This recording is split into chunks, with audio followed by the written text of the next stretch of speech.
Ellie and I in York Maze, the new Roald Dahl themed York Maze for 2016 with Julie Dawn-Cole, who is from the amazing movie Willy Wonka and the Chocolate Factory. Now, Ellie, I know you're a huge fan. Massive, I'm a bit starstruck. I did make sure, she's quite young, Ellie, I did make sure she'd seen the right version. Yeah. Has she seen the right version? Because really, There's only one version. the 1971 original is the one. Julie, 45 years on, what are your memories of that magical movie? Oh, just having great fun with my pals. We still call ourselves the kids. We still see each other, usually once or twice a year. It's kind of like a summer camp. Can you still remember what it was like? Because I suppose when you were recording it, it must have seemed like, you know, the River of Chocolate, the Oompa Loompas, it must have all seemed very real. It was real. It was real. I'm not going to burst anybody's bubble here. That set was real. No CGI for us. The river really was running. The waterfall was going.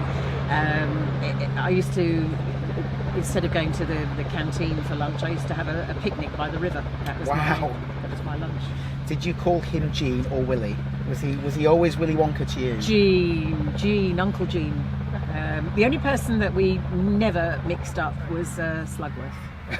He was creepy. Kept a distance from Slugworth.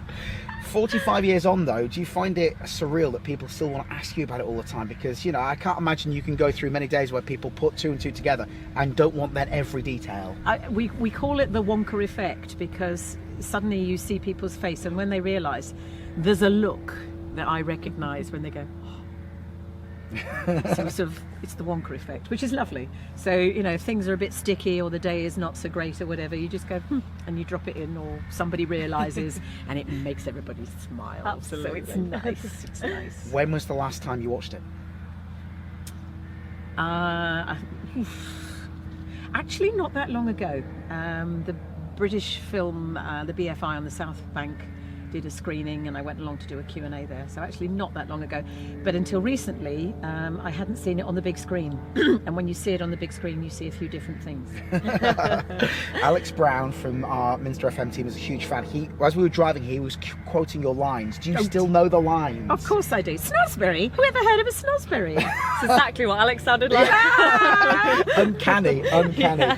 So we're here at the Maze. Obviously, it's a brilliant way of celebrating Roald Dahl's centenary. Do you have any other Roald Dahl books you particularly love? Oh, I know most of them. I've got two children who are grown up now, India and Barney, who are now much older.